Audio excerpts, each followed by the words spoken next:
Good evening, I'm Asha Tomlinson. Tonight, a clear message from Canadian health authorities. We are at the start of the Delta-driven fourth wave. What it might look like, what it means for you, and a message to the unvaccinated. What are you waiting for? I consider this a victory for our people. Another promise to bring clean drinking water to all Indigenous communities. Why this one may be different. This is not just a political promise, it's an enforceable commitment. We're excited to be here. The Toronto Blue Jays are back, but some experts are worried about a Delta variant curveball. The concern for me is the snaking lines to get to your seats, the lineups at the concession stands. That's not safe. Here comes a new disaster. Here comes the end of days. The Barenaked Ladies on making music during a pandemic, their band's remarkable longevity, and the return of live performance. How are you feeling knowing that you guys are going to get back on stage? A little anxious. Yeah? Why? This is The National. Just when it felt like everything was getting back to normal, with provinces lifting COVID restrictions, Canadian health officials now say the fourth wave has begun. For most of this month, the 7-day average of cases declined, then stayed fairly flat until late last week when it started climbing again, thanks to a combination of the Delta variant and the unvaccinated. But how the fourth wave goes is up to us. Vicadopia now on the worst case scenario and how to avoid it.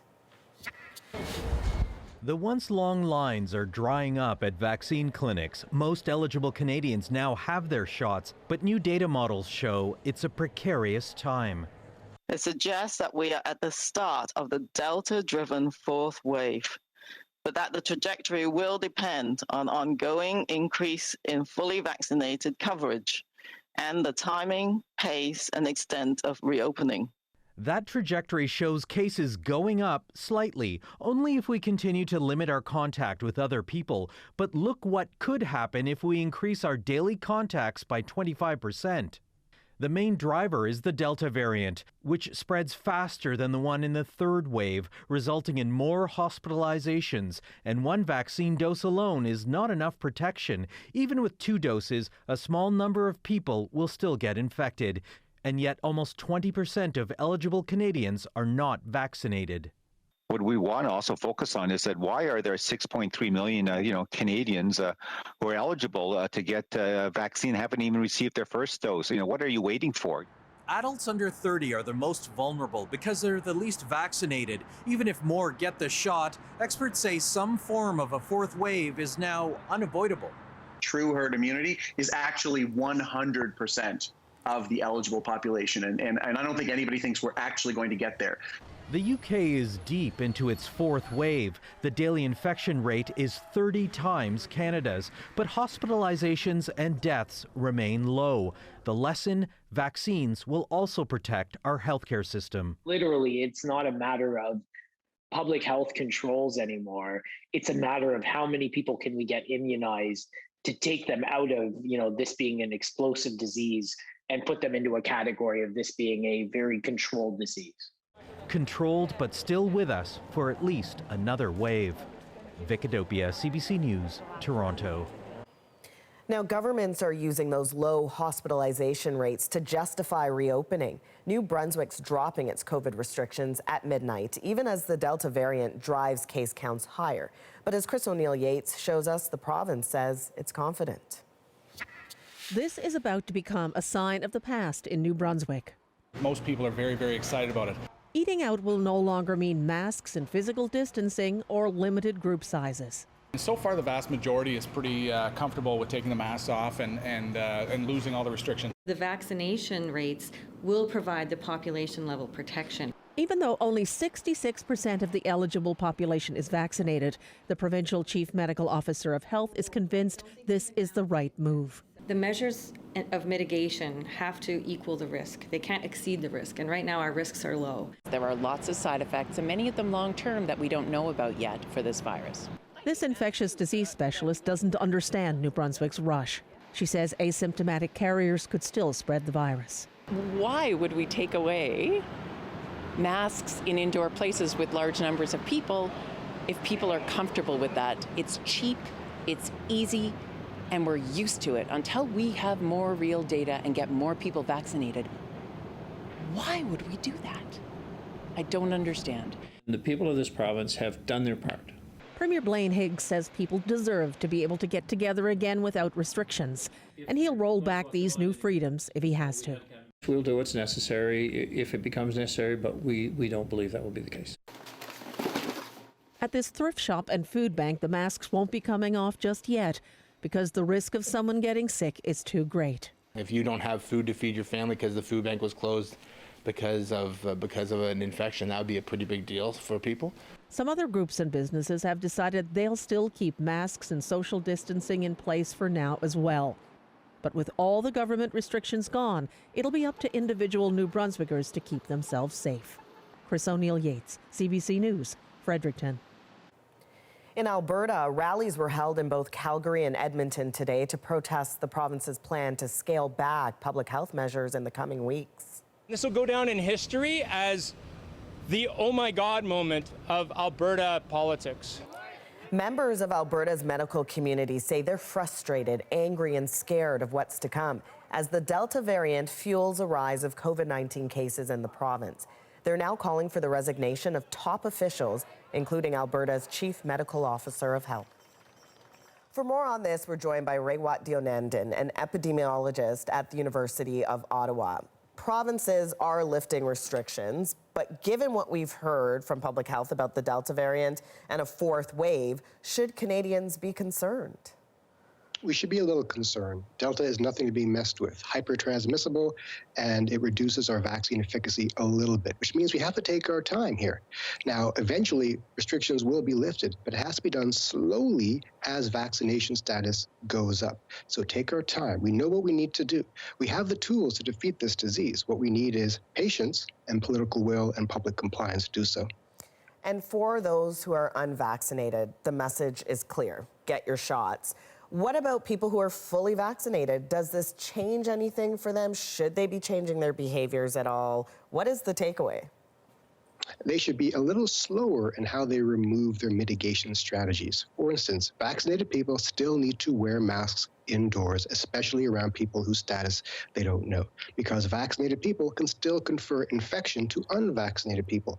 We have to protect that population that is still susceptible. That means the unvaccinated. All right, thank you so much. Appreciate this, Raywat. It's my pleasure. Raywat Dionandan, an epidemiologist at the University of Ottawa. The federal government says pandemic aid programs will be extended until at least October 23rd. These support measures have been a lifeline for millions of workers and for businesses across the country. Ottawa says rent and wage subsidies for businesses, along with income supports for some workers, will continue into the fall. Clean water is a necessity of life that dozens of Canada's Indigenous communities still lack. But now the government has tentatively agreed to settle class action suits out of court, committing to billions in compensation and action. And as Olivia Stefanovic shows us, there's hope. This is more than just politics. Long-term drinking water advisories and First Nation reserves will become just that, a thing of the past. In a tentative new agreement, the federal government is offering $1.5 billion to compensate tens of thousands of people who lived without safe drinking water, and $400 million more to their communities. Like Niskandiga First Nation, where boiling water for drinking has been a daily chore for 26 years, Canada's longest on-reserve water advisory. Sometimes, I just feel like losing hope. What's the point? Are we supposed to live like this our whole lives? The proposed settlement would create a dispute mechanism that First Nations can turn to if they feel Ottawa is dragging its feet. We've been clear. Our commitment is to ensure that all First Nations communities have access to clean, safe, and reliable drinking water. This remains the same and is expanded from the commitment made in 2015. The Trudeau government pledged to end all long-term drinking water advisories on reserve by last spring, but it missed that deadline. Now the government is agreeing to turn its promise into a legal obligation. I consider this a victory for our people because we deserve clean water like every other Canadian. Another $6 billion previously announced is part of the proposed settlement. The money is supposed to end the remaining long-term drinking water advisories in 32 communities and to keep drinking water clean across all First Nations on an ongoing basis. This agreement in principle is a new step forward in a new way to ensure that access isn't delayed further.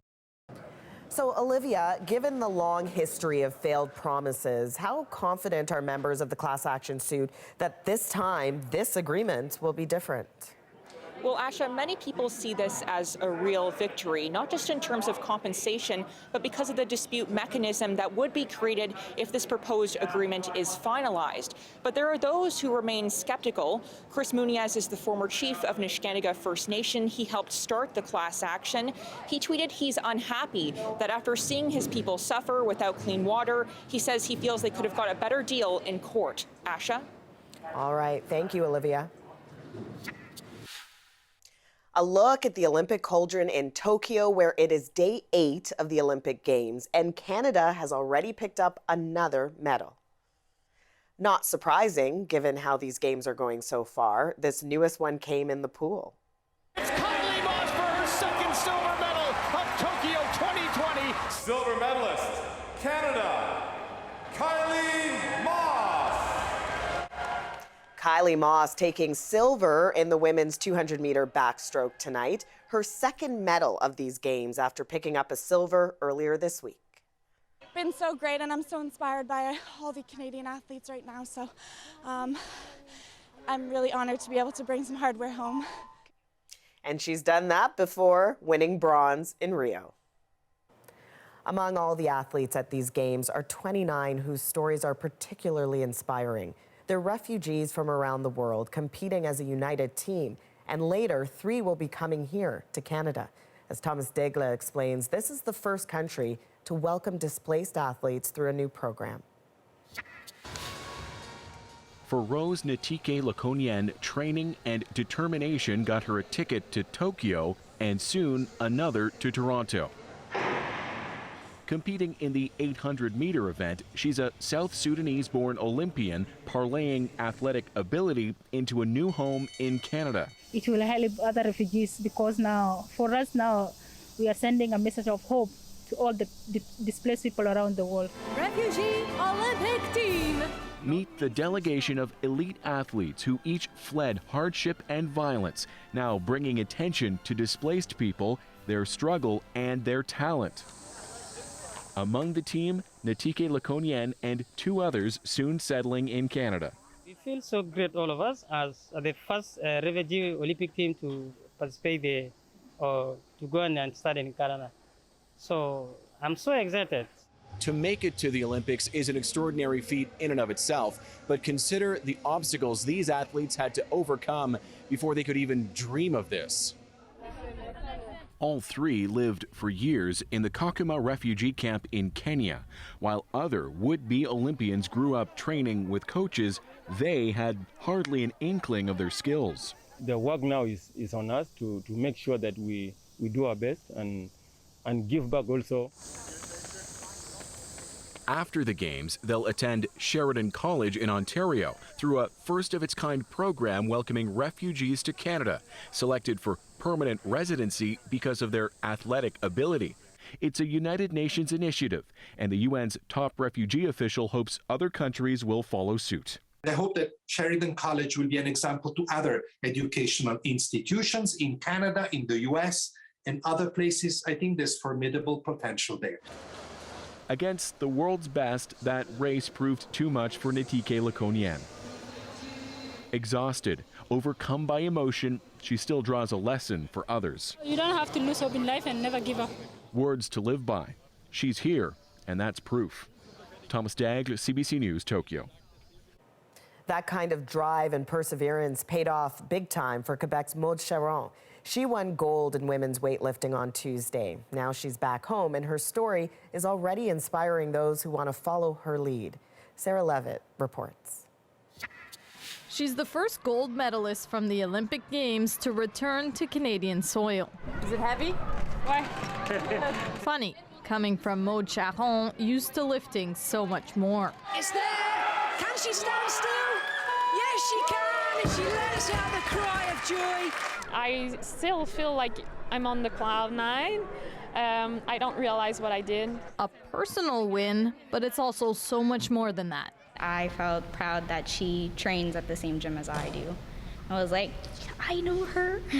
In the Montreal gym owned by Charron's coach, 18-year-old Rivien Langelier has stepped in as a trainer while he's in Tokyo. There, she spots 15-year-old Sinead Chabdelin.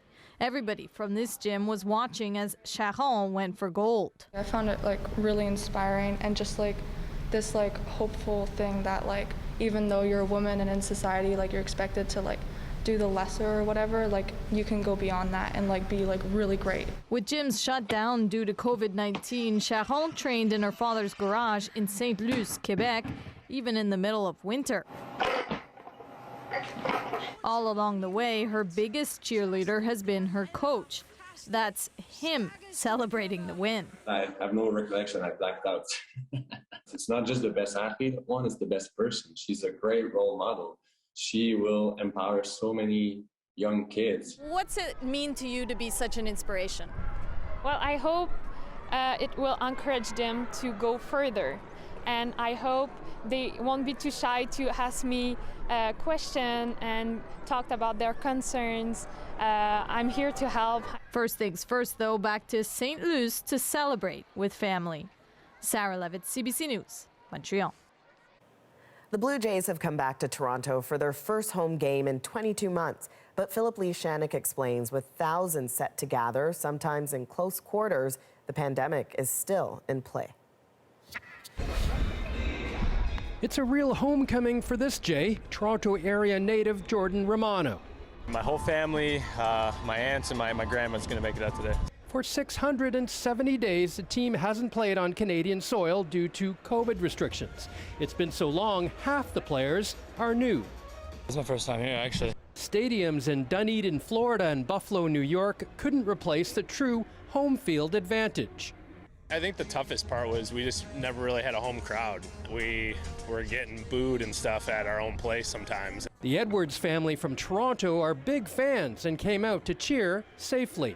We've all done our double vax and just excited to be here. Major League Baseball events have been the source of COVID outbreaks, including the All-Star game in Denver earlier this month. Nearly 50,000 were in attendance. The Rogers Centre and the Jays organization are limiting the number of fans to 15,000 in a stadium that can hold 3 times that. Of course, we would love to have this building, filled to the brim, but we completely understand that we are still working through a pandemic. The roof is open here today at Rogers Centre, and the Jays organization says they'll try and keep it that way as often as possible. And for that reason, the province has deemed this entire building, including the concourse and concession stands, as an outdoor venue. But this epidemiologist says a crowd that size worries him. There's plenty of room in the stands to spread people out. I think the concern for me is the snaking lines to get to your seats, the lineups at the concession stands, and the washrooms. Anyone who's been to the stadium when it's in full swing knows it's pandemonium, and that's not safe. And his concerns are, even if the Jays' 10 home games don't become super spreader events, they could still set a dangerous precedent. Philip Lishanok, CBC News, Toronto. It's been a month since fire almost completely destroyed the town of Lytton, BC, and the trauma is still fresh for those who lost their homes. I was watching a movie last night with my grandkids, and something in that movie triggered. It's hard. Up next, the complicated path toward rebuilding. Plus, If I hit $1 million. More than 3 years after this emotional reunion, the next one is about reuniting with their fans. What I realized after not doing it for 18 months is how much a part of my identity it is. The Barenaked Ladies on their new album, their upcoming tour, and keeping it positive during the pandemic. And it is not your average Knight's Tale. A modern-day treatment of a mysterious epic poem, 700 years in the making. We're back in 2. That if you or a loved one experiences heat-related illness and you need help, please call 911. The BC Ambulance Service is ready to serve you. BC's health minister reassuring residents that help will be available this long weekend as parts of the province prepare for another wave of scorching temperatures. Heat warnings are in effect for most of the province, with several communities opening 24-hour cooling centers as a precaution. This comes after officials confirmed that a heat dome in late June caused 570 deaths, the majority of which were seniors. Today, the BC government announced it is teaming up with the Red Cross to give households in the Lytton area a payment of $2,000 each. The village was wiped out a month ago by a wildfire. As Susanna De Silva shows us, the community is determined to rebuild. And this is home. Home for Cheryl James, 160 kilometers from her rented apartment that was destroyed. Complete with improvised kitchen storage, there is no fridge or microwave, but she's just grateful to have a roof over her head for now. Not knowing what's going to happen. Feeling lost. 1 month later, still haunted by the day she had to flee her burning town. I was watching a movie last night with my grandkids and something in that movie triggered. It's hard. But there is help. And this whole section was full of food. Like, it was full of food. The longhouse of the nearby Shwai First Nation has been taken over by donations. It's become a one-stop shop for evacuees in need of items and emotional support. We've agreed amongst each other that we're going to be here as long as the evacuees need, but we're also going to transition into recovery support. Rebuilding has already begun. Water and sewer service and electricity have been reestablished, but services like food and healthcare were destroyed. I think it'll take a long time. A part of that recovery process will be getting our temporary housing in. Another volunteer group who helped victims in Fort McMurray is setting up a center to offer all supports needed, including the next step, sifting through what is left of their homes. It might be simple as a child's toy. It might be just looking at their chimney, that's all that's left. There might be a cookbook that their grandmother, designed. Most agree on one thing. We have to ensure that the town is fire resistant in the future. James isn't sure she'll go back. People want to change it, but if they change it, then it might be good, it might not be. Susanna De Silva is in Lytton tonight. How long will rebuilding take and what will it look like? Well, the mayor told me today that the goal to rebuild the village is 2 years, but in the meantime, evacuees will be able to stay in hotels until temporary housing is set up near the village, but that could take a few months. As for what the village will look like, they have brought in someone to help with community consultations, as well as research to figure out exactly what the homes would look like in a village like this to be able to withstand a forest fire in this region. Asha? Susanna De Silva in Lytton, British Columbia. Thank you. It's not just the heat that's been gripping BC. Parts of the province are also in severe drought, and that's having a range of adverse effects from salmon streams to farmers' fields. Greg Rasmussen shows us. It's a desperate attempt to rescue young salmon. Any fish coming to you, Jack? A few weeks ago, this was a stream full of cool, fresh water. Now the salmon fry that live here are stranded. Yeah, there's some wee tiny one there. Oh, yeah. Oh, got a few. We have some. The conservation group Squamish Streamkeepers keeps a close eye on water levels. So here's one. These are coho fry. Netting stranded fish and scooping them into buckets. I think it's crucial. Otherwise, they would just die. And, well, we got 1,000 today, and we'll get probably 5,000 fish before we're finished. You know, sometimes we come too late, and then we, on the dry riverbed, you got hundreds of little fish dead. Spawning fish are also suffering, such as these sockeye salmon in Washington state, physically stressed by the drought that's hitting much of the West. In BC, parts of the coast, the southern interior, and the southeast are seeing the highest level of drought in years. The dust is flying at this normally lush organic farm, which grows a mix of vegetables and small fruits. Some crops have been scorched and discarded. Would be 15 to 20% crop loss so far this year, especially in our lettuce. Like, we're up to almost a third of our lettuce crop we've lost, and lettuce is a big portion of our farm's income and cash flow. There's been no rain, and no relief is on the horizon. And I know a lot of other farmers did have to go into triage mode just like we did. So how unusual is this then? Well, this is getting precarious. In an unusually dry Vancouver bog, this climate expert says BC's drought is just one of many unusual weather patterns around the world, being driven by climate change. Well, that's going to be the norm. And the thing is, it's not going to be just continuously increase, it's going to be continuous variability. And it's those extremes which is really worrying. The bottom line, the need to adapt and cope, such as helping those rescued salmon fry. There's food, lots of food, it's clean water, and there's lots of places to hide and stuff like that.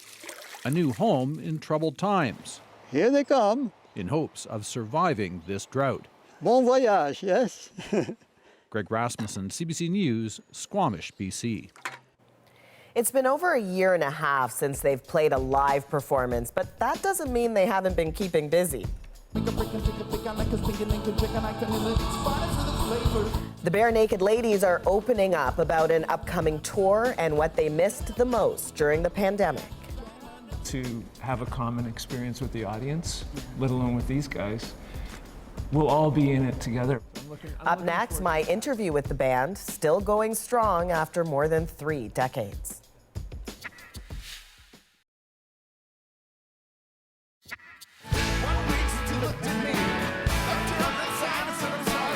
Inducted into the Canadian Music Hall of Fame in 2018, there's no doubt the Barenaked Ladies are music royalty in this country. Still going strong, they did virtual performances right through the pandemic. But now, with live music returning, the Canadian rock band is not wasting any time. They've released a new album, and they're getting ready to go on tour. I had a chance to sit down with the current members of the band at Toronto's Great Hall. We discussed staying level-headed during the pandemic, recording their new album, and the staying power of the band 3 decades on. Hello. Hi. Nice to meet you. Hi. Hi. Hi. Thanks so much for being here. I don't know when was the last time you can remember doing an interview all together like this. Well, I mean, I'm such a huge fan of these guys. This is a thrill for me to just be this close to them again. Yeah. You're Ed, right? Yeah. I'm the guy you don't pay attention to at the front of the stage. How are you feeling knowing that the return of live music is coming back and you guys are going to get back on stage? Very excited. Very, very excited. A little anxious. Yeah? Mm-hmm. Why? I'm a Cancerian, and I've just over the past couple of years have really introverted, and the idea of being up in front of that many people suddenly again just makes me feel a little nervous. Wow. I wouldn't put that much stock in astrology, Kev. Yeah. Well, for me, I feel like I can't wait to get back to doing it, because it's just what I realized after not doing it for 18 months is how much a part of my identity it is to be with these guys, and in front of people performing. And I really am looking forward to doing that again. Yeah, I think for me, like, just to be able to have a common experience with the audience, let alone with these guys, we'll all be in it together. So I'm looking forward to that, like, connection, like, hey, we're moving forward. Yeah, the energy is going to be amazing. Definitely. Speaking of energy, I mean, your selfie cam jams were pretty cool. Hello, everybody in isolation. I'm here to introduce another selfie cam jam. And you were really quick on it to get those series going online. We just had a lot of fun doing it. We were able to point each one to a different charity, hopefully help people out. I know a lot of people were struggling with mental health, ourselves included, throughout the pandemic. So it was a way to keep busy, keep focused on positive things throughout a fire hose of bad news that we were all subject to. It was a great way for us to stay connected both with each other and with our fans. We know you're getting a little bored because we're getting a little bored. Did you find, I mean, so many people said that you spent so much more time with your family, whether you liked it or not, but was that refreshing? I mean, usually you're busy, you're out on the road. I think it was, actually, for all of us. I think especially at the beginning, it's like, hey, I've never cooked so much. You know? We spend so much time away in our career because it's just the nature of the job. And so you get used to it. You get used to being away, and your partner gets used to you being away. Right. So when you're around, there's a certain relearning of how to be together a lot. And it was great, though. I mean, I think I spent the most time at home than I have in 30 years. Wow. My daughter is special needs, and she lives in a home with 5 other kids, and I was not allowed to hug her or hold her hand for over a year. That was really tough. So I'm sorry that you had to go through that. Are you able to see her now? Yeah, 2 weeks ago I got the call, and yeah. Great. It was pretty cool. You know, I approached her slowly because I didn't want to just hug her out of the blue, and held her hand and took a moment to register, and then she started laughing and smiling, and it was like really uplifting and yeah, beautiful. I can be a little devil. Just thinking so many disruptions during this pandemic, including getting this record finished, right? And I wonder, is that where the title came from, Detour de Force? Yeah. Yes. Yeah. Definitely. That's where the title came from. So it was your idea. Yeah. Ty always sends us a list of, word plays, and they're sometimes very silly, but then there'll be a couple. It's usually 800 terrible ideas that he thinks are going to make us laugh that we have to wade through and find the gold in. Yeah, and there always is one, And, we had to take a detour. We finished the first part of the record at Ed's Cottage, acoustically small, just the band in a room. And then everything got canceled. And we had a chance, though, to look at it and listen to it. And we felt like it needed more. We've never had that luxury of time making a record before. We're always pretty strict on our deadlines. There's an analogy that Richard Butler from the Psychedelic Furs made that I really like. He said, if you're painting something, you step back, and you take a moment to look and see what it needs. If all the world's a stage, we're burning down the theater with everyone inside. But New Disaster, clearly, because I'm in the news business, was very intriguing for me. It's light and fun, it has that feeling, but there are really dark themes. Here comes the new disaster. Here comes the end of days. New Disaster, it definitely has some darkness to it. But I knew that we would take it to a place where we could balance that dark energy with the sort of slam and rock beat. Our leaders lied to us, but if we pay attention, we can get in on the joke. It's an interesting song because it was written pre-pandemic. It was written more about the overwhelming 24-hour news cycle? Well, the 24-hour news cycle, and particularly with respect to the last administration in America. It felt like a barrage of crazy all the time. And that's what inspired the song. perhaps when you started, people might think, oh, this might be a novelty act, but 30 years later, you're still here, you're still making amazing music, you're in the Canadian Music Hall of Fame. What do you think has contributed to your longevity?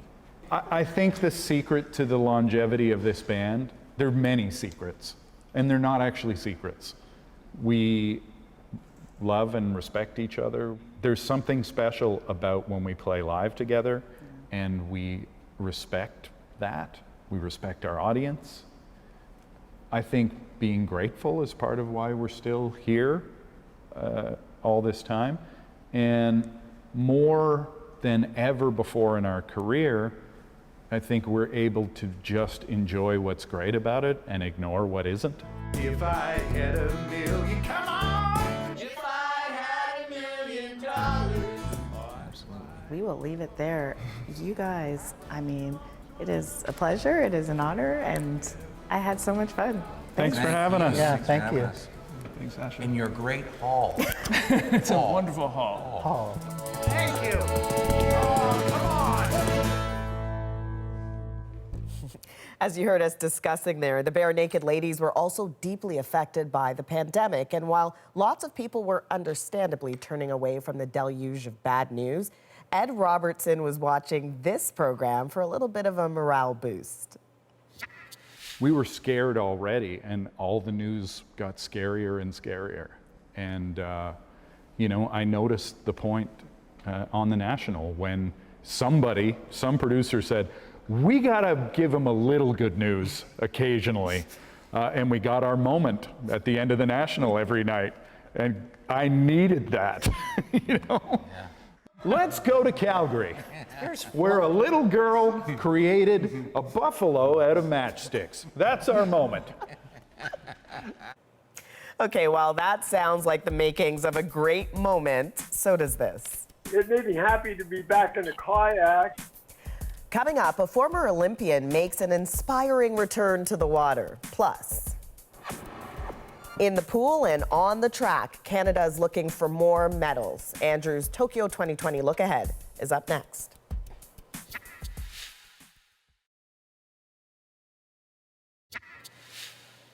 Welcome back. A Nigerian sprinter has been suspended from the Tokyo Olympics after failing an out-of-competition drug test. Blessing Okabare was set to run in the women's 100-meter semifinal, where she was considered a medal contender after comfortably winning her opening heat on the track. She was suspended after results from a test taken on July 19th came back positive for human growth hormone.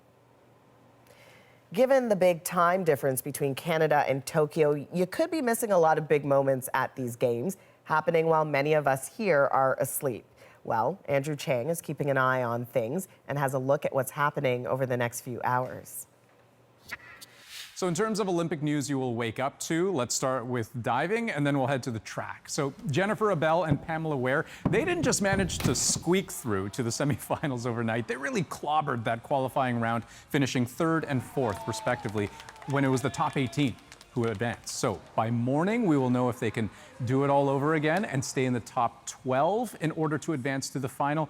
And remember, this is a really haunting event for Jennifer Abel. It was one of 2 events in which she finished 4th in Rio 2016. So if she can finish 3rd or better, I think she'll be very happy with that.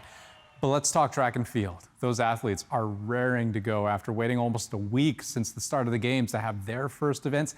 And for Canada, no stronger medal hope than in Andre DeGrasse. He already, of course, holds a silver and 2 bronze medals from Rio 2016, and he'll have a few chances at medals in these games in Tokyo. By morning, he'll have run the opening heats of the 100-meter sprint, and the entire world really expects him to go the distance, ultimately all the way to a podium finish, especially with some of his biggest rivals now out of the picture, like Rio 2016 silver medalist Justin Gatlin and the gold medalist from those games. We all know his name, Usain Bolt. Beyond that, we'll wait and see. You never know what surprises will turn up while Tokyo competes and the other side of the world sleeps. Japan, meanwhile, has extended a state of emergency in Tokyo and expanded it to new regions as officials try to slow a surge of COVID-19 cases. Restrictions are being imposed in areas surrounding the capital, as well as in the city of Osaka, until the end of August. It comes as record new case numbers are being recorded nationwide, a surge that's being largely connected to the more infectious Delta variant. The Prime Minister has urged the country to watch the Olympic Games from home. It is a new treatment of ancient story, and it's hitting screens this weekend.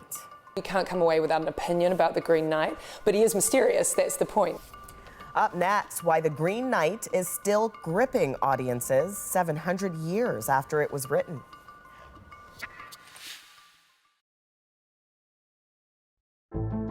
I'm Jamie Poisson. Join me for CBC's daily news podcast, Front Burner. Every weekday, Front Burner takes you deep into the story shaping Canada and the world. Subscribe wherever you get your podcasts.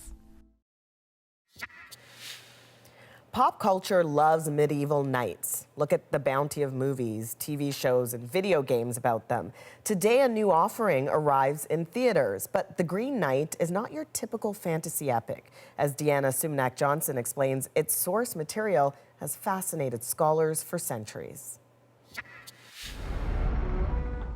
The Green Knight tells the tale of Sir Gawain, King Arthur's nephew, and the only one of his knights to accept a deadly challenge. Let one of your knights try to land a blow against me. Indulge me in this game. I will meet thee. Gawain beheads the monstrous Green Knight, but in a year's time, he's supposed to pay the price with his own head. The film starring Dev Patel is new, but the tale is anything but. It's a poem at least 700 years old by an anonymous poet. It's a chivalric romance, right? It's a story about a knight questing. But for Professor Alexander Gillespie, one of the top experts on the poem in Canada, it's also an enigma. I mean, I have some thoughts about what the Green Knight is, and so do lots of scholars, and so does any reader of the poem. Like, you can't come away without an opinion about the Green Knight, but he is mysterious, that's the point. The poem has transfixed many, including this California novelist who does an annual reading of it. Gawain grips the axe and heaves it heavenwards, plants his left foot firmly on the floor in front, then swings it swiftly towards the bare skin. It's an Arthurian quest, but it's not like the others. You know, it's the battles and like the sort of sword fighting all happens either off stage or in like 5 lines, and the rest of it is this kind of strange psychodrama instead. And with that strange, dark theme, paired with an actor best known for dramatic roles, director David Lowery's adaptation sidesteps the Arthurian trappings of swashbuckling heroes. Basically, this film is about like the tension between, the relatively new concepts of Christian honor and purity, and contrasting it with like the chaos of the old world. He'd read right past that, right, into something much, much more interesting. What are those concepts of shame and honor and manliness and, chivalric, heroic knighthood? What are they for? A question for a young knight to contemplate, though not necessarily answer, as this adaptation rides into the 21st century. That is why a knight does what he does. Deanna Sumnak-Johnson, CBC News, Toronto. This 92-year-old Canadian former Olympic kayaker is dusting off his paddle. I don't know if I can still do it after 2 or 3 years. Yes, he can. We look at his triumphant return to the water next in our moment.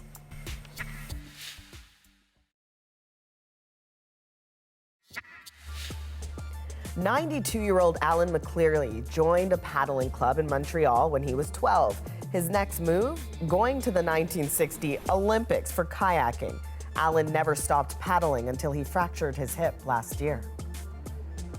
After a year of recovery, he finally made his way back to the water. His joyous return to the lake is our moment tonight.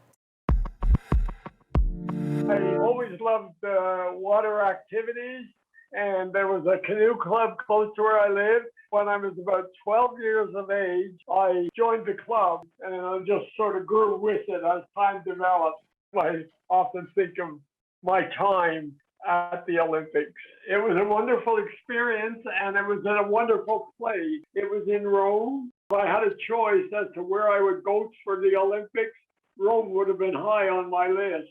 I had a fall in my bedroom where I live. That sort of slowed things down, and now I'm just trying to get involved again. for pleasure to my daughter's cottage in Gatineau. I hadn't been in a kayak for a long period of time. I got in it and I thought, I don't know if I can still do it after 2 or 3 years. But after I got into the kayak and got settled, I felt more comfortable. So yes, I do intend to continue as long as I can.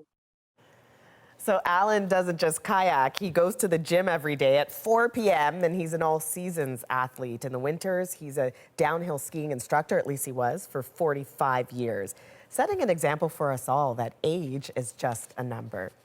That is the National for July 30th. Good night.